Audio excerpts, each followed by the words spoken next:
কি হলো? বলবেন তো কি জন্য এসেছেন?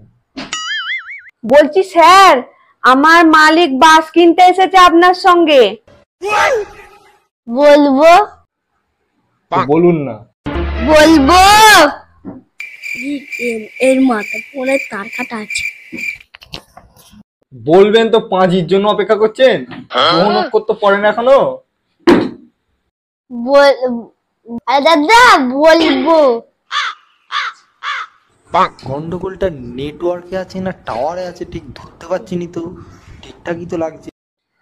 আরে মালিক, আমার মালিক এখন বকে ভর ভকে ব বলে, তাই উনি বলছেন ভলভো বাস, তাই জন্য বলছে সেই থেকে যে বলবো বলবো, বুঝতে পেরেছেন? তাই কোথায় তো বলছি বলবো বাস।